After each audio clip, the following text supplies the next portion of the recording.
শীতের মিষ্টি সকালে সবাইকে জানাচ্ছি অনেক ওয়েলকাম আমার নতুন আরেকটি ব্লগে। তো সকালবেলা ঘুম থেকে উঠেছি, রাত্রেবেলা একদম ঘুমোতে পারিনি।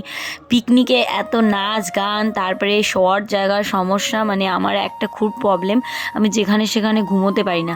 তো ভোরবেলা উঠে পড়েছি, আর এটা হচ্ছে আমার মামাবাড়ির দৃশ্য। মানে সকালবেলা উঠে মামাবাড়ির এই যে চারিদিকে ফুল বাগান, তারপরে রাস্তাঘাটে এত সুন্দর কুয়াশা, তারপরে এই যে দেখো রজনীগন্ধা ফুটেছে। সকালবেলা সবাই আর কি সবার কাজে ব্যস্ত, যতই ঠান্ডা পড়ুক না কেন। আমরা যেমন গুটিসুটি মেরে একটু শুয়ে থাকি, কিন্তু এখানকার মানুষরা এই কৃষিকাজে খুব ব্যস্ত থাকে, যেমন ফুল তুলতে হবে ঘুম থেকে উঠে। আর সূর্য মামার এখনও কিন্তু দেখা পাওয়া যায়নি। আর আমার এই মামাবাড়ি শ্রামপুর এত সুন্দর একটা জায়গা, মানে সত্যি খুব সুন্দর লাগে। আর এই দেখো আমার মামি কিন্তু সকালবেলা উঠে ফুল তুলতে চলে গেছে। মামা বলছিল যে আমাকে চা বানিয়ে দাও, মামাও খেয়ে দিয়ে সকালবেলা কাজে বেরিয়েছে। তার মানে বুঝতেই পারছো কতটা ভোরবেলা। আমি উঠেছি 5:30টার দিকে, মামি তার আধা ঘন্টা পরে এই দেখো এই যে ফুল তুলতে নেমে পড়েছে। আর শীতকালের দিন 6টা, মানে বুঝতেই পারছো কতটা সকাল। আর আমাদের তো একটু ঘুম থেকে উঠতে লেটই হয়। আজকে এই দৃশ্যটা দেখে এত ভালো লাগছে। আমি আমার বোনের বরকে, মানে আমার বোনাইকে ডাকলাম যে শিগগিরই ওঠো, অভিজিৎ দেখো মামি কি সুন্দর ফুল তুলছে, তুমি একটু ভিডিও করবে নাকি। আর এই সব দৃশ্য কিন্তু দারুণ লাগে। আর এই দেখো আমার দিদা যাচ্ছে, মানে ছোটো মামাদের বাড়ি গেছিলাম, সেখান থেকে দিদা হেঁটে হেঁটে মামাবাড়ি যাচ্ছে। তো মামাবাড়ি গিয়ে এখন সকালবেলা রান্না বান্না আছে, বাড়িতে অনেক আত্মীয় স্বজন, মানে কালকে পিকনিক হয়েছিল রাত্রে, সেই পিকনিক খাওয়ার পরে সবাই আর কি ঘুমিয়েছে যে যেখানে পারে। আর শীতের দিন একটু অসুবিধা হয় জানো, মানে বিশেষ করে ঘুমানোর ব্যাপারটা। আর ঠান্ডাও প্রচুর পড়েছিল, কুয়াশা দেখে তোমরা বুঝতেই পারছো। তো তোমাদের দাদাভাই সকালবেলা উঠেই একদম স্যুট বুট পরে রেডি। আর এদিকে মামা গেছিলো বাজারে। আগের দিন যেহেতু অনেক মাছ মাংস সবজি খাওয়া হয়েছে, মানে মাছ মাংস খাওয়া হয়েছে, আজকে সকালবেলা মামা বাজার থেকে যে মাছ এনেছে, শাক দিয়ে একটা তরকারি রান্না করবে। আর এখানে আমার মা আর মাসি আর মামি মিলে মাছ কাটছে। প্রথমে মাসি কাটছিল, তারপরে মা বসলো, মামি বসলো। তো এগুলো হচ্ছে তেলাপোয়া মাছ, অনেকগুলো মাছ এনেছে, এই মাছ দিয়ে হবে ঝোল। আর আমার মা মাছগুলো কাটছে। মাসি প্রথমে বসেছিল, মাসি বললো এতগুলো মাছ আমি কাটতে পারবো না, মানে অনেকটা টাইম লাগবে। আর আমার মা কিন্তু মাছ কাটায় খুব এক্সপার্ট। এ দেখো বসে পড়েছে, একটা আস্তে আস্তে মাছ দিয়ে রান্না হবে এই মাছের একটা মাখো মাখো রেসিপি। তো এই যে দেখো আমার বোন বললো মা আমিই করব। তো এই যে বর্ণালী হচ্ছে সব কিছুতে খুব এক্সপার্ট। তো এই বর্ণালী সব মশলা টশলা করে নিয়ে এই যে মাছগুলোকে এখন সুন্দর করে জিরে আদা লঙ্কা রসুন দিয়ে ভালো করে মাখবে, তেল দিয়ে হলুদ দিয়ে নুন দিয়ে। এই মাছটাকে তেলের ভিতর ফোড়নে দেবে হচ্ছে জিরে, শুকনো লঙ্কাও দিতে পারে, জানি না, কারণ ও রান্না করবে তো, আমি তবুও জানি যেটুকু সেটুকুই বলছি। তো এইভাবে ভালো করে মেখে রান্নাটা করবে। আর আমার অবস্থা খুবই খারাপ রাত্রেবেলা, মানে মাংস খাওয়ার পরে মানে প্রচণ্ড গ্যাস হয়ে গেছে। আর রাত্রেবেলা আমার একদমই ঘুম হয়নি। রাত্রেবেলা আমার না ঘুম হলে সেই সকালবেলা কোনো কিছুই হজম হয়নি। আর সকালবেলা উঠে আমি বমিও করেছি। বমি করার পরে আমার বাবা বলল যে মানে কোনো মতে কমছিলই না। তো বাবা বলল চল বাবা ডাক্তারের কাছে নিয়ে যাই। তারপরে বাবা ডাক্তারের কাছে নিয়ে গেছে, সেখানে গিয়ে আমাকে ইঞ্জেকশন লাগানো হয়েছে, মানে গ্যাসের জন্য। মানে এতটা খতরা লাগছিল কি বলবো, 2টো গ্যাসের ট্যাবলেট খেয়েছি তাও কাজ হয়নি। তারপরে দেখো জামাইবাবু শালিরা মিলে সব গল্প গুজব করছে, আর আমি এখানে ভিডিওটা করিনি, ওরাই করছে। আর এই দেখো মাছের ঝোলটা রান্না হয়ে গেছে, আমার বোন রান্না করেছে, ওদিকে খাসির মাংসর ঝোল আছে, মানে অনেক লোকের রান্না বান্না তো। এদিকে বড় বড় 2 হাঁড়ি রান্না হয়েছে। আর এখানে সবাই বসে পড়েছে, মানে সবাই আর কি বাড়ি যাবে।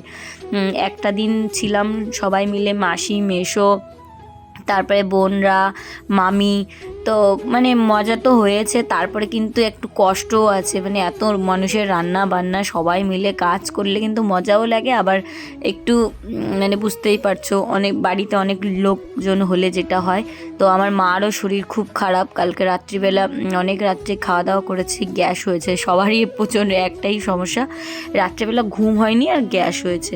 তো আমি তো সারা রাত কেমন যেন চোখ খুলেই রয়েছি, এমন একটা অবস্থা, আমার ঘুমই হয় না। আমার মানে কি বলবো, আমি সব জায়গায় ঘুমোতে পারি না, এটা একটা ভীষণ বাজে অভ্যাস। আমি যেখানে সেখানে টুকুস করে ঘুমোতে পারি না, কিন্তু সব কিছুই ভালো ছিল বিছানাপত্র, তারপরেও কেন জানি না আমার ঘুম হয়নি। আর এদিকে দেখো সবাই তো খেতে বসেছে, আমি আর সকালবেলা খাবো না। আমার মানে কি খিদেই পাচ্ছে না, আর পেটের ভিতর এতটা ব্যথা থেকে থেকে ব্যথাটা হয়ে যাচ্ছে, সেই ব্যথার জন্য আমি মানে কিছুই খাইনি সকালবেলা ঘুম থেকে উঠে, এখনও পর্যন্ত কিছুই খাইনি, খিদেও পাইনি। তো ইঞ্জেকশন নেওয়ার পরে বাড়িতে এসছি, আসার পরে যে দেখি সবাই খাবে আর কি, মাছের ঝোল ভাত কোনো একটা তরকারি হয়েছে, আমি আর কি রান্নাবান্না খাওয়ার দিকে যাইনি। আর এই যে দেখো আমার পুচকে মাম্মাটা একা একা থালা নিয়ে বসছে, মানে থালা দিয়ে ওকে বসিয়েছে, একটা একটা করে ভাত তুলবে আর খাবে, সেটার জন্যই আমি ভিডিওটা করলাম।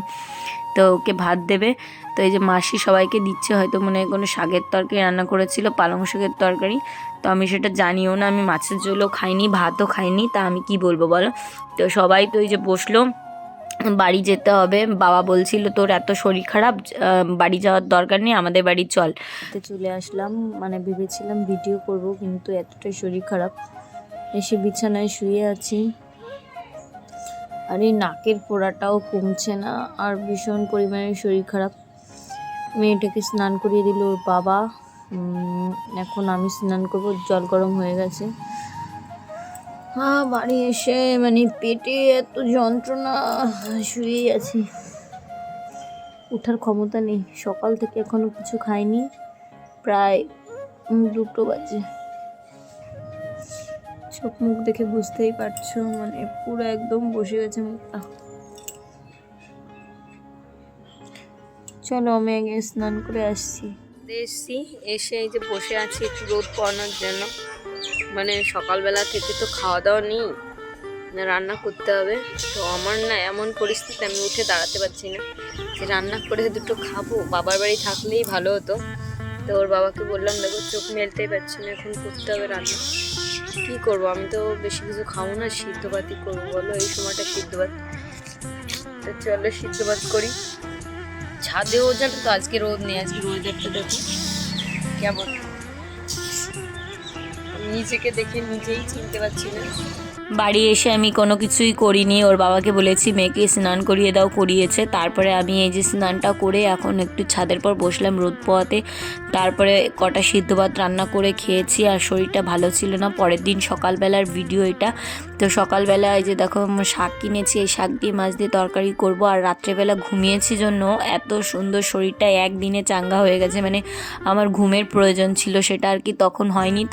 তো ঘুমিয়েছি, ঠিক ছিল, বমি টমিও কমেছে, আর আমার পেটটাও অনেকটা খারাপ হয়েছিল, মানে সব কিছু মিলিয়ে মানে শরীরটা খুব খারাপ। আর রাত্রে ঘুম না হলে আর বমি, তারপরে এই যে পেটটা খারাপ হয়েছিল, তার জন্য অনেক সমস্যা হয়েছে, চোখ মুখ পুরো শুকিয়ে গেছিলো, তোমরা তো দেখলে। আর বাড়ি এসে সব জিনিসপত্র গুছিয়ে নিলাম, খাটটা গুছিয়ে নিলাম, আর এখানে রান্না করছি আজকে কলার তরকারি, বিচে কলা দিয়ে সিঞ্জিনের। এই যে দেখো আমার কলার তরকারি রেডি। কি এমা তুমি কি করছো? দাড়ি পুরো কেটে ফেললে কেন? গোল মুখ হয়ে গেছে রে বাবা। এই নতুন নতুন লাগছে, চুল দাড়ি সব কেটে ফেললে কেন? রিজন কি? এমনি মনে হলো একটু ফ্রেশ হই, চেনাই যাচ্ছে না তোমারে। কত বড় বড় দাড়ি ছিল, সব দাড়িগুলো আজকে কেটে ফেলেছে, আমাকে জানায়ওনি। আমি ওর পর রেগে গেছিলাম, আগের দিন শরীর খারাপ ছিল জন্য। তারপরে আমি আর কি ওর সঙ্গে, শরীর ভালো না থাকলে দেখবে মনের থেকেও ভালো লাগে না। তারপরে আর কি ও দাড়ি টাড়ি কেটে আমাকে দেখাতে এসছে যাতে আমি খুশি হই। মানে আমি তো খুশি লাগেনি, কারণ আমি দাড়ি দেখতে দেখতে অভ্যস্ত। আর রাত্রেবেলা কি হচ্ছে বলো তো, পিকনিক হচ্ছে। পিকনিক মানে কি, আমরা একটা জায়গায় যাব, সেখানে গিয়ে দারুণ ঘুরবো, আমাদের সঙ্গে একটু একটু দেখাবো। তো দেখতে থাকো, আজকের ব্লগটা অনেক বেশি ভালো লাগবে, আর কালকের ব্লগ তো মিসই করো না। তো কোন জায়গায় যাব সেটা কিন্তু দেখতে হবে। আর মেজদি, চৈতালি আর আমরা এই যে কয়জন মিলে রান্না বান্না করছি। রাত্রেবেলা কিছু বানিয়ে রাখছি, রুটি মাংস। তো রাত্রেবেলা করেছি সিদ্ধ ভাত এখন খাওয়ার জন্য। ওই দেখো ভাতের মার কাটতে দিয়েছি, আর এই যে উনুনটায় আমি মাংস রান্না শুরু করলাম। তো ব্লগটা কিন্তু স্কিপ করো না, পরের দিন আসছে। কোথায় যাচ্ছি না যাচ্ছি সবটাই তোমাদের সঙ্গে শেয়ার করব, তার জন্য কিন্তু ব্লগটা দেখতে হবে। আজকে এটা দেখো, আর আমার শরীরটা এখন মোটামুটি ভালো আছে। সবাইকে টাটা, গুড নাইট, দেখা হচ্ছে আরেকটি সুন্দর ব্লগ নিয়ে। Bye bye.